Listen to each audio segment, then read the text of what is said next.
Prevenção. Pensando em doença, o melhor dos cenários sempre será a possibilidade de preveni-las. É sobre isso que o Pet Doc vai falar hoje. Quais são as enfermidades possíveis de serem prevenidas em pets? Meu nome é Patrícia Mosco, sou médica veterinária, professora e doutora, já há mais de 20 anos no mercado. Aqui ao meu lado hoje, minha host favorita e minha parceira nessa jornada, Rebeca Bach. Eu sou a Rebeca Bach, médica veterinária especializada em doenças odontológicas. E vamos, Pati, para mais um episódio conversando sobre algo fundamental. E sabe por que é tão fundamental? Porque diz respeito à nossa responsabilidade. Porque a responsabilidade de cuidar desses seres é nossa. Então, se eles padecem de alguma doença que nós poderíamos ter evitado com algum cuidado, aí a dor é maior, o sofrimento é ainda maior, além do pet, um sofrimento emocional para nós também. Rebeca, e sabe que esse sofrimento da família, ele está muito presente no meu dia a dia. Porque como eu trabalho com doenças renais, existem várias doenças renais que podem ser prevenidas. Na verdade, o rim, ele acaba sofrendo sequelas violentas de doenças possíveis de serem prevenidas e muitas vezes de consequências do tratamento. Então, esse episódio, para mim, ele tem ainda um quê mais especial, porque é uma forma da gente prevenir doenças renais no futuro. E para mim, Patrícia, como dentista, eu vejo muitos responsáveis indignados porque não procuraram um atendimento de um profissional especializado antes e quando chega, pessoal, às vezes numa condição de doença periodontal, de muito tártaro, muita inflamação e infecção, o único recurso que me resta para aquele dente que já está super comprometido é a extração. E às vezes várias extrações no mesmo animal. E aí o responsável fica super, ai doutora, se eu tivesse trazido antes, isso não teria acontecido. De fato, né? São situações que realmente com a informação correta, com a intervenção adequada no tempo certo, poderia ter sido prevenido. Exato. Ô Rê, eu vou começar bem do comecinho e vou sair um pouquinho do script. Porque quando a gente fala em prevenção, a gente pensa muito só em doenças causadas por vírus, por bactérias. E, na verdade, nesse episódio a gente vai falar de coisas muito além, como, por exemplo, quem já percebeu, estamos iguais. Exatamente, de rosa. A gente vai falar, inclusive, sobre prevenção de câncer de mama. Mas existem situações que levam a doenças graves, como doenças causadas por estresse, que podem ser prevenidas com uma boa consulta veterinária. Lá uma consulta pediátrica, lá uma primeira consulta, uma primeira visita ao médico veterinário, para receber informações sobre aquela espécie, se é um cão, se é um gato, se é um coelho, se é um papagaio, se é um periquito, enfim. O que essa espécie precisa? Quais são as necessidades fisiológicas, mas também mentais e emocionais dessa espécie? De passeios, de brincadeiras, de gatificação de um ambiente, né? Então, essas orientações de como preparar um ambiente, de como diversificar a rotina desse pet, de como vivenciar o dia a dia em termos de exercícios e de educação. Como educá-lo em relação à ausência dos responsáveis. Então, o fato dele ficar sozinho, será que tem alguma estratégia que a gente pode adotar para que ele entenda que ele vai ficar sozinho e isso não é o fim do mundo? A gente fala muito em ansiedade de separação. Exato. Muitas questões são muito inerentes ao animal, é a personalidade, mas muitas questões com adequação comportamental ali da família evita que esse animal sofra. Então, de uma forma bem clara, bem direta, né, Rê? Por exemplo, como prevenir a cistite por estresse no gato?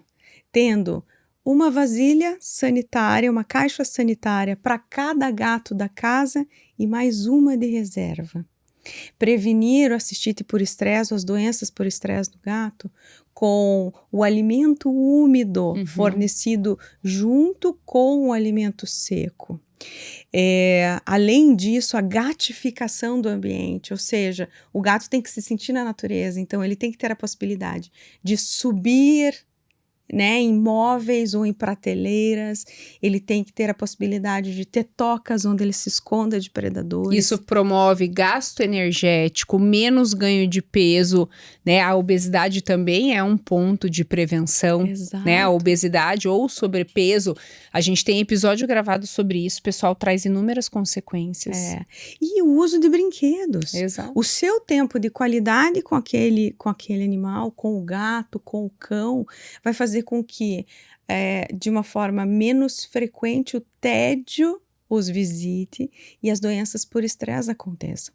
No gato, a síndrome de Pandora, que se manifesta com xixi com sangue, com tosse como a asma, com automutilação, arrancamento de pelos, com vômitos intermitentes, com episódios de diarreia, podem ser prevenidos com o manejo no dia a dia.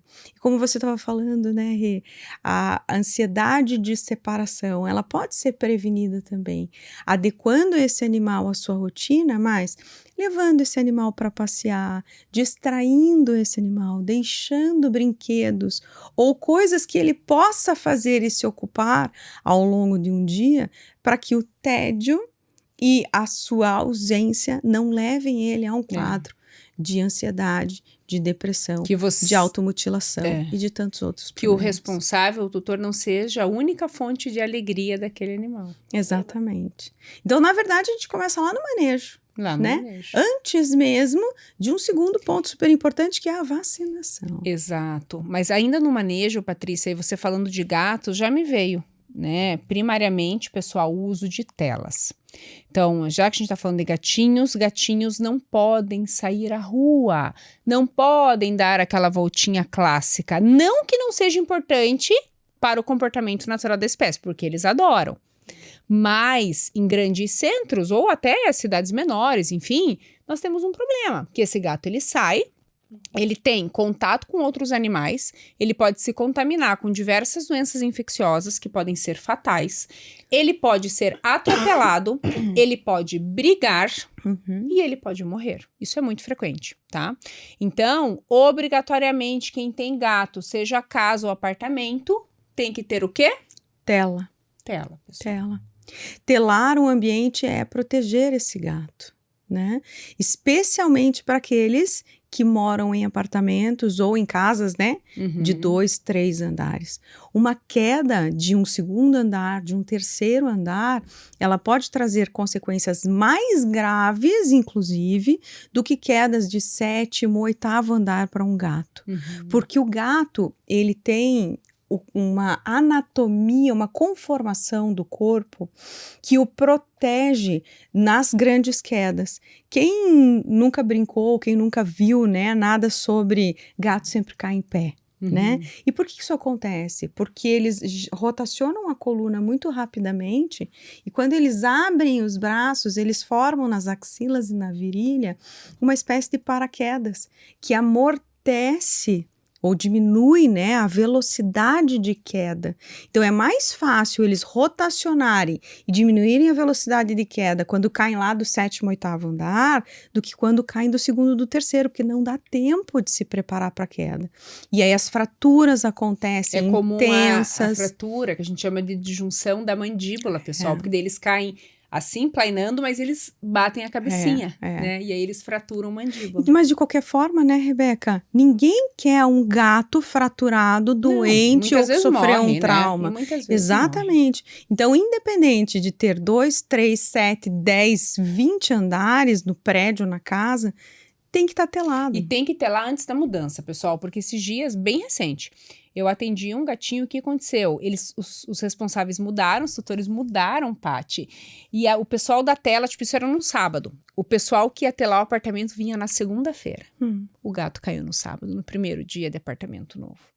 Então, infelizmente, os acidentes acontecem, podem ser fatais e podem ser prevenidos com as medidas adequadas. Esse sentimento de poderia ter prevenido e não prevenir é talvez um dos piores sentimentos, sentimento de culpa. Exatamente. Né? Nesse quesito, então já que a gente tá falando de manejo, gato que vai pra rua, etc, tem os cães, mesma coisa. Os cães que, né, são semi-domiciliados que nós falamos, ou seja, quando abre o portão pro carro entrar, ele vai dar uma voltinha na rua.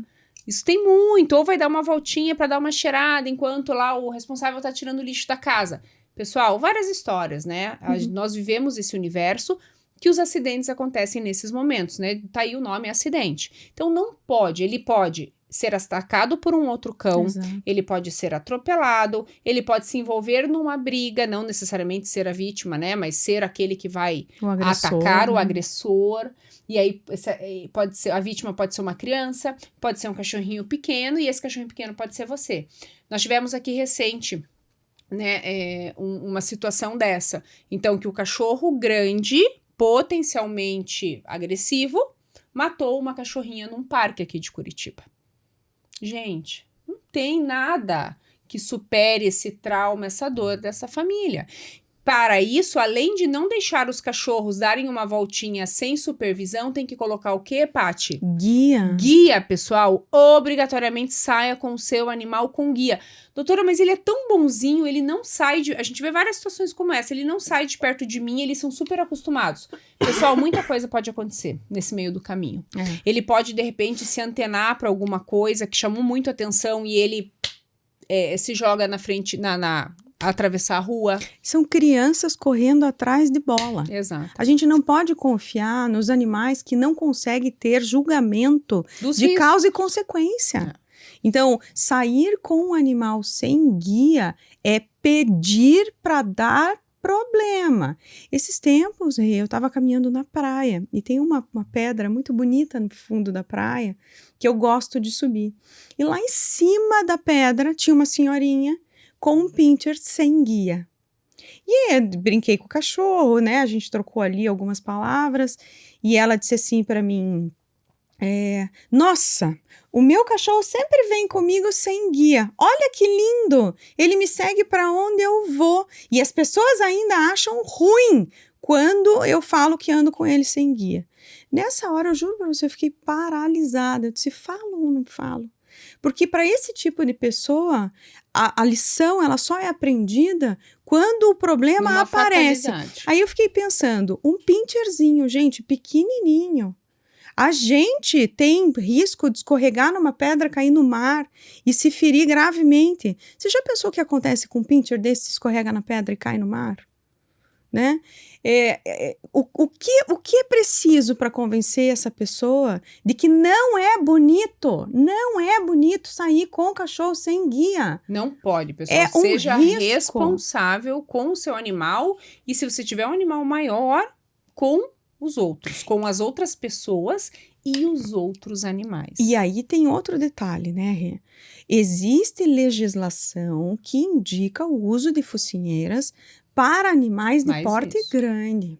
Então, um animal de porte grande... Não precisa ser grande. Raça potencialmente agressiva ou porte grande. Exato. É lei municipal na maioria das cidades aí do país. Então, se você arrisca sair sem focinheira e sem guia, puxa vida, é o combo para um acidente terrível. Exato. E ninguém quer ser vítima, tampouco culpado. Porque o culpado também sofre muito. Sem dúvida, né? Então, fica a lição, pessoal. Vocês estão ouvindo de veterinárias que recebem esses animais, ou fruto de briga, fruto de queda, fruto de ataques, né? Exato. E aí, qual que é a mensagem? Previna. Não saia sem guia ou se o seu animal é um potencial agressor, sem a focinheira. Isso é prevenção de problemas. Perfeito.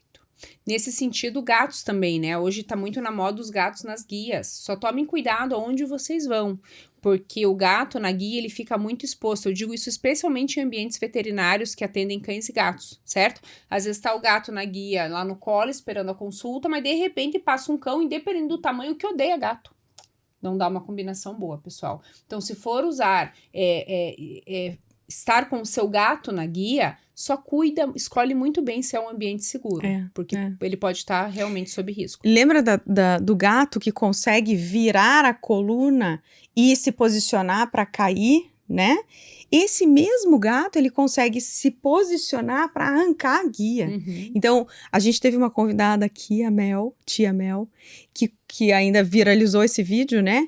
A guia pode ser desenvolvida na NASA. Não segura um gato que vire no saci. Eles são muito versáteis, né? Então, assim... E pode acontecer acidente com a gente, porque eles arranham, né, pessoal? É proteção. Eles podem arranhar, morder, enfim, na tentativa de escapar, você vai tentar segurar o gato... Você também pode se machucar bastante. Exato. Né? Então, não tem justificativa para essa falta de cuidado, né, desses animais, assim, sob exposição. Exatamente. Paty, então, se a gente tá falando de doença prevenível, vacina, né? Acho que todo mundo fala sobre esse tema, sabe da importância da vacinação. Exato. E a gente só tá aqui para reforçar algo que é muito notório. Né? Existem vários tipos de vacina. As principais são a antirrábica, que é uma legislação, obriga que essa vacina seja feita anualmente no nosso país, porque nós não somos área livre, né, da doença. E aí aquela que é o combo, que o pessoal conhece como vacina múltipla, ou V8 ou V10, polivalente. Isso para cães e para gatos existe V3, V4 ou V5. Exato, e o médico veterinário vai te orientar, né, a personalizar aí a escolha da vacinação. O que é ponto pacífico, né, Rê? O que é ponto pacífico é que esse animal, ele tenha que receber as vacinas enquanto filhote. Então, filhote, precisa ser vacinado. E depois de adulto, ele vai receber as vacinas periodicamente. Aí, essa periodização vai depender das condições do ambiente, da condição de saúde, dos riscos que esse animal enfrenta no seu local, no seu habitat, e a orientação do médico veterinário. Perfeito. Nesse sentido, tem a vacina da tosse dos canis, da gripe canina, vocês normalmente escutam com esses termos. E aí, se o seu animal realmente ele vai em ambientes que tem outros animais, né, parques, a gente estava falando aqui há pouco, então parques, pet shops, creches, hotéis, que são ambientes com uma densidade maior de animais, também é importante a vacinação. Essas vacinas polivalentes, V8, V10, elas previnem contra doenças do trato gastrointestinal, aquelas diarreias absurdas e vômitos profusos que seriam causados pela parvovirose, pela sinomose, também numa menor intensidade, mas por coronavírus, pela coronavirose. Existe também a prevenção das doenças gripais, né? Herpes vírus, tanto para gato como para cachorro. Para o gato é bem importante. Exato. E a prevenção de doenças transmitidas por bactérias. A principal delas é uma zoonose, gente. Que é a leptospirose. Passa pra gente. E nós que somos um país tropical, muita chuva, algumas áreas de enchente, isso foi um caos lá na época da enchente do Rio Grande do Sul. Sim. Muitas pessoas contaminadas por lepto, muitos animais, obviamente, contaminados por leptospirose. Então, é de responsabilidade da família, né, de que o animal esteja prevenido e que não seja um vetor para dentro de casa, né? E com relação aos gatos, além da gente poder prevenir as doenças do trato respiratório, que são muito graves, né, Rebeca? As doenças respiratórias em gatos podem destruir seios nasais, podem provocar pneumonia, podem provocar sequelas graves oculares, úlceras de córnea, são realmente bem intensas, né?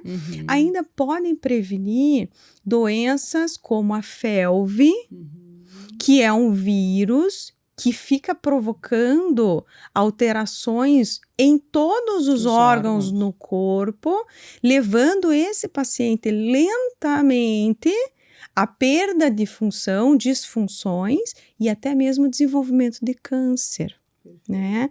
Então, vacinar o gato, vacinar o cão é sim prevenir contra doenças gravíssimas e que podem ser transmitidas para o ser humano. Agora, tem uma doença que não é prevenível no gato, que é a FIV, a AIDS felina, mas que a gente vai prevenir deixando esse gato em casa, telado, fechado, sem dar as voltinhas na rua, porque é uma doença adquirida na briga, na mordedura, na arranhadura. Outro ponto, Paty, doenças que podem ser transmitidas por pulgas, por carrapatos, por vetores de forma geral, por mosquitos. Uhum. Pessoal, nosso Brasilzão tem muita doença, tá? Causada por esses vetores, transmitidas, o termo, né, mais correto, por esses vetores e doenças que realmente podem ser fatais. Então, pulga, carrapato, profilaxia, perdão, para pulga, para carrapato, para picada de mosquito, é fundamental. E existem várias estratégias, vários produtos com periodicidade diferentes, inclusive um produto recém-lançado no nosso país, cuja prevenção alcança um ano inteiro. Então, doenças como verme do coração, bicho de pé, doenças transmitidas por carrapato, que são as hemoparasitoses, doenças transmitidas por pulgas, que também podem ser hemoparasitoses, todas podem ser prevenidas com o uso regular dos antiparasitários. Porque esse é um ponto importante, né, Que é onde a gente mais vê falha, Patrícia. Usar o antipulgas, as pessoas até usam, mas quando vem a pulga, usar um anticarrapato, as pessoas até usam, mas quando vem o carrapato. E esse é um dos erros mais básicos que existem. A gente vê 5% das pulgas no animal e 95% das pulgas estão no ambiente. O carrapato do cão e do gato tem um comportamento biológico diferente. Ele sobe, se alimenta e desce, ele não fica preso no cão e no gato, igual é o carrapato do boi e do cavalo. Então, é muito mais difícil a gente enxergar, né? E os mosquitos, então? Nossa, nem vê. Num país tropical como esse, chegando o verão como estamos agora, né? Em outubro, chegando o verão agora nos próximos meses, a gente tem aquele boom de mosquitos, boom de pulgas, boom de carrapatos e todos os problemas começam a acontecer. E algumas áreas endêmicas no nosso país, de doenças que independem da estação do ano. Exato. Né? Então, por exemplo, leishmaniose. Leishmaniose talvez seja um dos nossos pontos mais sensíveis, né? Porque o cão pode sim adquirir a leishmaniose através da picada do mosquito e pode ser um reservatório da leishmaniose para o mosquito picar o cão, se infectar e picar o ser humano e transmitir para o ser humano. Então, o cão pode ser um reservatório, né? Então, além dele adoecer, ele ainda pode manter o risco do desenvolvimento dessa doença na família, dentro da família. Na família, no bairro, na região. Então, olhem a responsabilidade que se deposita sobre nós, vocês, que são tutores, que são responsáveis por animais. Vocês entendem que vai muito além da saúde do seu animal em si, mas também vai em direção à saúde de uma população, de uma comunidade da sociedade. Exato. As coleiras anti-mosquitos talvez sejam a melhor forma de prevenção. Sem dúvida. E aqui a gente tem o exemplo da Excalibur. Pessoal, e a Patrícia comentou, né, que um dos maiores erros é periodicidade. Então, escolha o seu antiparasitário e entenda qual é o tempo de ação. Tem alguns que são 35 dias, alguns que são 3 meses, outros que são, como a gente, né, usou o exemplo do Bravecto 365, que realmente é revolucionário, que tem aí uma segurança e uma proteção de 1 ano. Certo? Então, não adianta você escolher o de 3 meses e fazer a cada 5, a cada 4, porque você esqueceu, passou, não pôs no calendário. Isso é o que mais a gente vê. Ai, doutor, eu até fazia, mas eu acho que passou da conta. Aí o animal tá lá internado, o pessoal, por exemplo, com erliquiose, que inclusive pode fazer consequência renal. Né? Então, não dá para comer bola em relação ao antiparasitário. Estamos, né, num país tropical, abençoado por Deus, mas que impõe alguns riscos aí bem graves. E, Rebeca, esse mesmo carrapato que transmite a erliquiose, que também é uma doença que pode passar para os seres humanos, porque a erlíquia é uma zoonose, né? Ainda existem outras doenças transmitidas pelo carrapato. Aquele mesmo carrapato que picou o cão, que transmitiu doença para ele, pode transmitir febre maculosa. Exatamente. Então, também esses tempos tivemos, né, na mídia, o caso de disseminação de febre maculosa numa festa de casamento, né? Então, é muito importante que a gente esteja atento para não adoecer de uma doença que poderia ter sido prevenida. Né? Rebeca lembrou muito bem, Rê, doenças que podem provocar sequelas renais, né? As doenças transmitidas por carrapato, todas. A leptospirose. A leptospirose. Que é a doença, né, transmitida pela urina do rato. Exato. São aquelas doenças que a gente não gostaria de ver mais na rotina, mas que infelizmente continuam acontecendo e trazendo consequências para o resto da vida. Perfeito. Pessoal, doenças orais, né? O meu xodó. Então, a importância de você prevenir acúmulo de placa bacteriana, acúmulo de cálculo dentário, de tártaro, realizando escovação diária. Sim, a escovação do seu cão, do seu gato, deve ser realizada todos os dias. Ai, não consigo, é difícil. Independente de escovar ou não, precisa também levar ao médico veterinário especializado em odontologia, porque vai, então, ter a indicação de fazer limpezas periódicas, né? Limpezas profissionais com anestesia ao longo da vida, super seguras, super tranquilas de a gente fazer o manejo disso, administrar, e aí o seu animal também provavelmente vai evitar ter consequências renais quando tiver velhinho, perder dentes ao longo da sua vida, né? E ter outras coisas mais graves, abscessos, fraturas de mandíbula, e um universo à parte, a gente tem um episódio só sobre a importância da saúde oral, 2 episódios já, né? Então, também, fique ligado, porque é um pilar muito importante de qualidade de vida e de longevidade. Rebeca, eu posso fazer um alerta para um conceito que é antigo, ultrapassado e que as pessoas ainda têm? Sim. As pessoas ainda têm o hábito de achar que prevenção de vermes intestinais é feito pelo uso contínuo, intermitente, né, mas sequencial de vermífugos. Vermífugos são remédios dados para matar vermes intestinais. Estes remédios não devem ser dados de forma contínua sem que haja necessidade. E como é que eu sei que o meu pet precisa de um vermífugo? Realizando o exame de fezes. Então, quer prevenir contra a verminose? Tire o sapato antes de entrar em casa.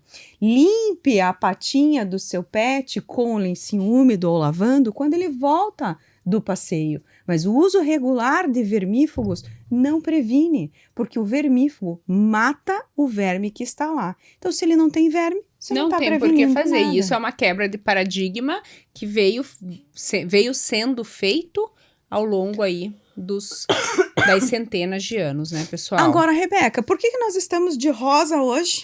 Com propósito. Iguais, né? Vocês viram? Propósito, conexão, né? Porque, pessoal, nós estamos em outubro e é um mês destinado às campanhas, às prevenções dos tumores de mama. Prevenção tem a ver com o nosso episódio, então cá estamos. Sim, pessoal, o câncer de mama nas cadelas também pode ser prevenido. Sabe como? Nas gatas também. Nas gatas também. Nas gatas também. Pode ser prevenido pela castração. Qual é a grande mudança de paradigma hoje? A castração precoce na infância, ela é hoje contraindicada. Mas, sim, a castração realizada até o 3º cio pode prevenir o desenvolvimento de câncer de mama. Patrícia, já passou o 3º cio, o que eu faço? A opção em castrar ou não deve ser discutida com o seu veterinário, com aquele veterinário de confiança. Mas você pode monitorar o desenvolvimento do câncer de mama em casa. Fazendo o quê? Palpação das mamas. Não é autoexame porque é você fazendo no seu animal, né? Mas a ideia é a mesma. É palpação de toda a cadeia mamária. Se perceber um nódulozinho, uma bolinha, um carocinho, né? Corre para o veterinário. E também check-ups periódicos junto ao médico veterinário. Ele vai fazer essa palpação. Fiquem atentos. Cadelas e gatas têm de 4 a 5 pares de tetos, ou seja, 4 a 5 pares de glândulas mamárias ao longo de toda a região debaixo do corpo, que a gente chama de região ventral, final de tórax e todo o abdômen. Então, quando você for palpar, não palpe só as tetinhas, que nós chamamos de tetos. Palpe toda a cadeia. Toda a cadeia. Então, é todo o tecido ao redor. Você vai fazer um carinho e vai buscar sinais de carocinhos. E atenção, não é só carocinho, um único carocinho, irregular ou arredondado. Às vezes você pode ter diversos carocinhos bem pequenininhos que parecem grãozinhos. Nós chamamos de padrão miliar, né, de desenvolvimento. Então, sentiu que tem nódulozinho, sentiu que tem grãozinho, não só no teto, mas toda a região ao redor, especialmente nas últimas, que são os locais que mais se desenvolvem o câncer, você deve levar ao médico veterinário. E uma outra coisa, pessoal, muito importante, fundamental, é jamais, nunca aplicar anticoncepcional. Né? A forma como o anticoncepcional funciona na cadela, na gata, é diferente de como funciona na mulher. Exato. Então, jamais, e existe uma relação muito direta de uso de anticoncepcional e tumores de mama. É só você imaginar que, para nós mulheres, um comprimidinho de anticoncepcional por dia para segurar um ciclo de 30 dias. Para a cadela, a gente precisa dar uma injeção para segurar um ciclo de 6 meses. Você já imaginou a bomba hormonal que isso é? E é óbvio que efeito colateral grave se desenvolve disso. Então, anticoncepcional para as cadelas não é indicado. E por fim, não menos importante, a prevenção do sobrepeso ou da obesidade. Eu diria que dispensa explicações, né? Temos um episódio só sobre isso, pessoal. E sim, o aumento do peso, a presença de células gordurosas, de tecido gorduroso, causa várias consequências. Reduz tempo de vida em até 2 anos, aumenta a chance de doenças osteoarticulares, aumenta a chance de desenvolvimento de doenças hormonais, resistência insulínica e aumento de pressão arterial. Ou seja, é preciso sim cuidar do que o seu animal come e mais do que quanto ele come. Fica de olho, pessoal. Ser gordinho, ser fofinho não é saudável, ok? Exato. Faltou só a castração do macho, Rê. Ai, a lógico! castração do macho sim. pode prevenir, sim, o desenvolvimento de doenças prostáticas. O câncer de próstata em machos não é comum, ao contrário do que muitas pessoas falam. Mas o crescimento da próstata, que a gente chama de hiperplasia prostática, sim se desenvolve com risco de infecção da próstata e do trato urinário. Então, a castração sim pode prevenir, mas essa castração ela pode acontecer até o finalzinho da fase adulta, lá aos 5, 6 anos de vida. Isso aí. Pessoal, tem alguma dúvida? Acha ou imagina que alguma ação no seu manejo pode mudar a qualidade de vida ou até prevenir doenças? A gente não falou de alguma doença que você lembrou e acha importante salientar? Coloca nos comentários, escreve para a gente. Vamos contribuir para que todo mundo tenha conhecimento e os pets possam realmente viver mais e melhor. E a MSD, que é a nossa empresa parceira, está ativamente atuando com prevenção. Exato. Por intermédio de vacinas e antiparasitários. Exatamente. E as coleiras repelentes, né? A coleira repelente. Perfeito. Rebeca, por que o Pet Doc existe mesmo? Porque bicho é bicho. Gente é gente. E bicho e gente é família. Tchau, pessoal. Até o próximo episódio.